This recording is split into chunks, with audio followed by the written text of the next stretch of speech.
L'abandon progressif par le mouvement communiste international de Staline et les attaques qui sont portées contre lui par les dirigeants de l'URSS, ainsi que la mise en place de la doctrine de la coexistence pacifique, vont entraîner une forte opposition dans tous les partis communistes.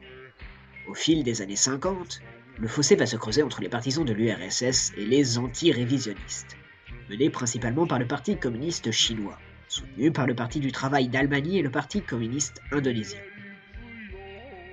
Ceux-ci vont se considérer comme marxistes-léninistes orthodoxes face aux révisionnistes pro-soviétiques. L'idée est en effet que Khrouchtchev et le reste des dirigeants soviétiques ont révisé le marxisme-léninisme, de manière à lui enlever son essence révolutionnaire, et que la continuité est dans la ligne de Mao et de ses alliés au sein du mouvement communiste international. La rupture va se produire dans les années 60. Les adversaires de la ligne soviétique seront peu à peu expulsés des partis qui supportent Moscou, et vont chercher à créer des partis marxistes-léninistes conçus comme les héritiers de la tradition communiste. En France, par exemple, les marxistes-léninistes se structurent entre 1964 et 1967, aboutissant à la création du Parti communiste marxiste-léniniste de France et à celle de l'Union des jeunesses marxistes-léninistes de France.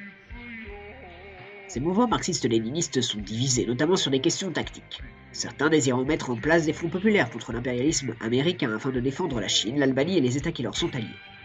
D'autres se lancer dans la lutte armée afin de faire vaciller les États bourgeois et l'impérialisme.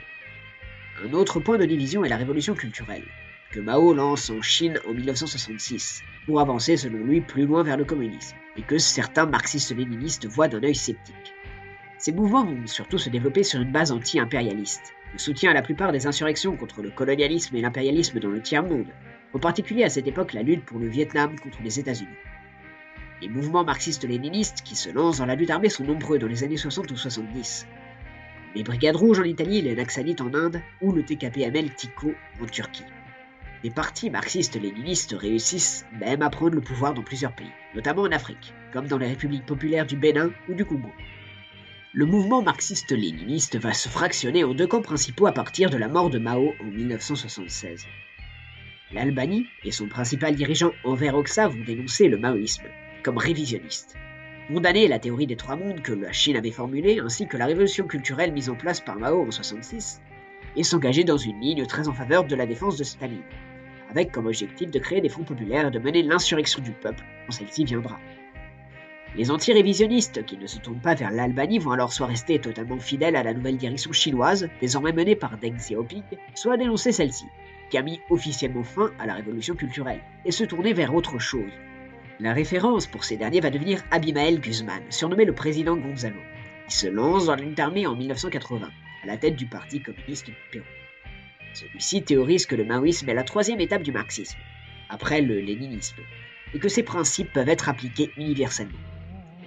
Ceux-ci sont réunis sous l'appellation de marxisme, léninisme, maoïsme, et se fondent sur l'utilisation de la stratégie de la guerre populaire prolongée, conçue comme une lutte prolongée pour mettre en place un nouveau pouvoir contre celui de l'État bourgeois par le développement d'une armée rouge et de plusieurs fronts larges.